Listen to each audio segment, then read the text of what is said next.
We will start with Shannon.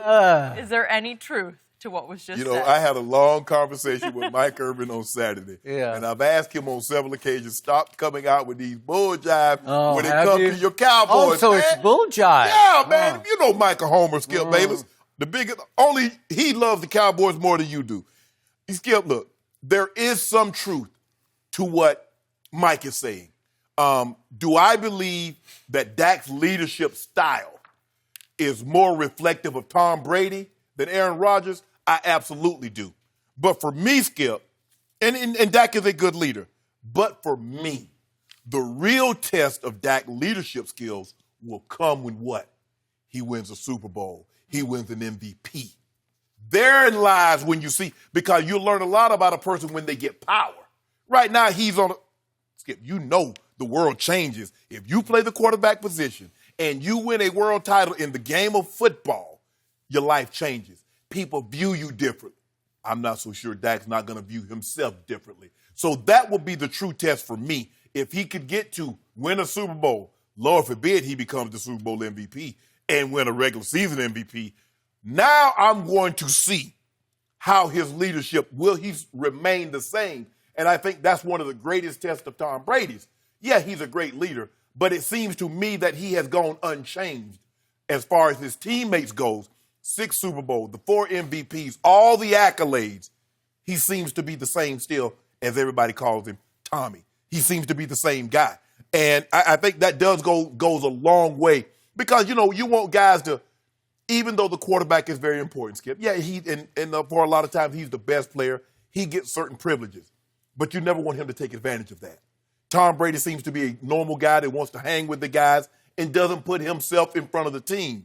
I'm not so sure the guy in Lambeau is always like that. I think a lot of times he wants what is best for Aaron, and if it's not the best for the Packers or anyone else, so be it. But as long as Aaron's comfortable, okay, we should be good with that. But I'm going to push back on Mike on this notion.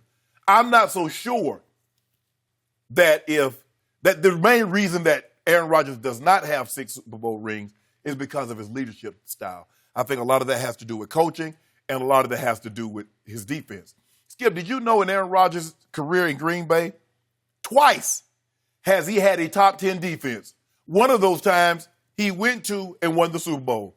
Did you know that Tom Brady in 19 years, he's going into his 20th season, 15 of those 19 years, Jenny, he had a top 10 defense. If I'm not mistaken, all of those come in which he went to the Super Bowl. But I don't even know why I brought that up. Who has a better defense last year, Rams or Patriots? That's just not a Rams subject. Why are we talking about the Rams? Because Tom Brady faced the toughest defense in the league.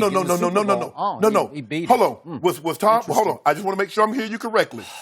Was the Rams defense playing with Tom Brady, or were they playing against him? Yeah. Okay, then. All I'm saying is that what Aaron Rodgers has backing him up, as opposed to what Tom Brady has had backing him up throughout his career, Tom Brady has had the better defenses. He's had the better coaches. That's fact. That's not conjecture.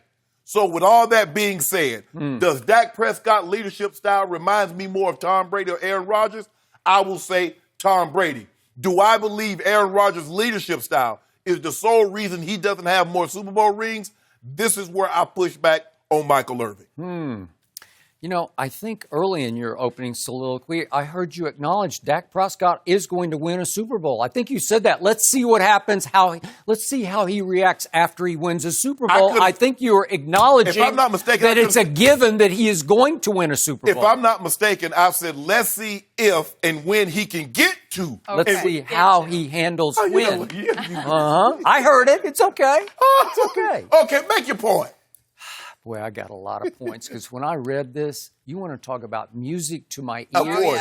Yeah. Do you want to talk about me just sitting in my chair in my little house that's way down the hill from your big house up in Bel Air? Whatever. And just sitting back in my chair saying, I just died and went to cowboy heaven. Thank you, Michael Irvin, for making all the points that for 3 long years I've tried to get through that thick head of yours. I've never argued that he's not a great leader. Let's go deeper A good than leader, that. great. Yeah, great leader. Good. There you go. Okay. Here's the point. It takes a great leader to know a great leader. What have I always told you about Michael Irvin? Why have I made the case he, to me, is the greatest wide receiver who ever played?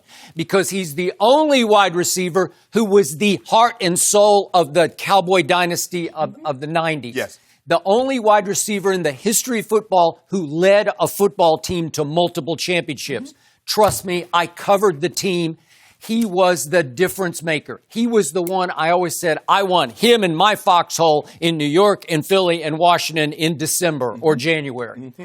Michael Irvin gets what Dak Prescott is made of because he's talking about charisma. He's talking about spark. He's talking about whatever that intangible is that makes the whole football team go that Michael had. And I loved it that the opening quote in this story by Jory Epstein of USA Today is from Jerry saying that charisma is underestimated, that you tend to say, well, if you have charisma, that means you're an overachiever. You don't really have talent. And Jerry's point is, Michael had huge talent. He was the 11th overall pick. Yeah. I thought, again, he wasn't a blazer. He ran 4.5.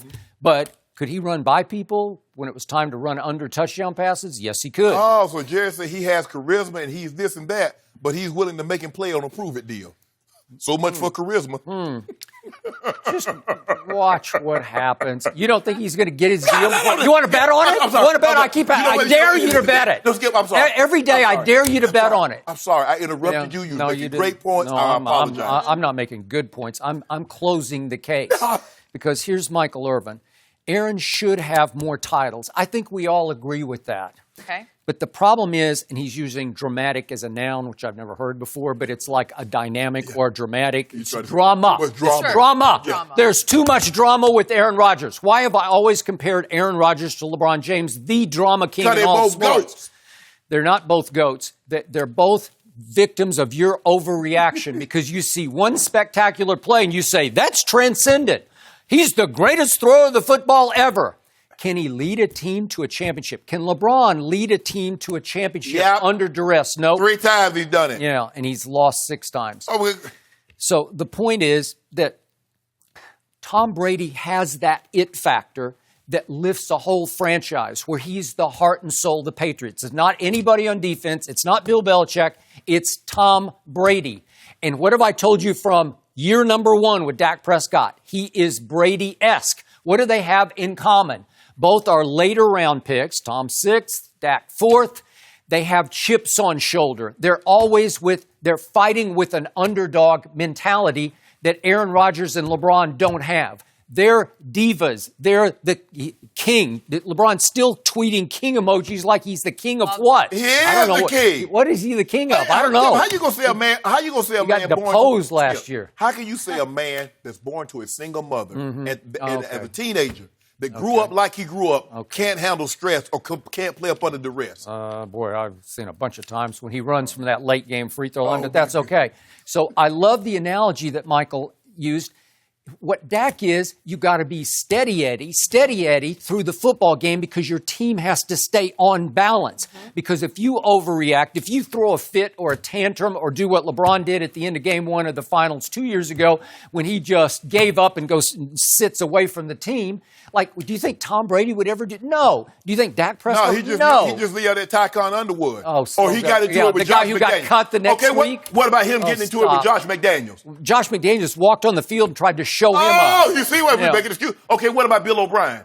What about him? Oh, we got into it with Bill O'Brien. That was over Taekwondo. Forget what it was about. Yeah. Oh, you see what you did, Skip? No, you see what you did, Skip? You keep making excuses. All I'm saying is the beauty of Dak and Tom Brady, the drama that they show you always comes on the football field in the fourth quarter. Dak Prescott leads the NFL in game-winning drives over the last 3 years. I pointed out to you in detail yesterday, 6 games last year. He's as clutch a closer as there is this side of Tom Brady. It's what he does best. But you say, what about the second quarter? What about the third quarter? Yeah, what about the record? Who has the second best starting quarterback record to Tom Brady up in New England over the last 3 years? It's Dak Prescott.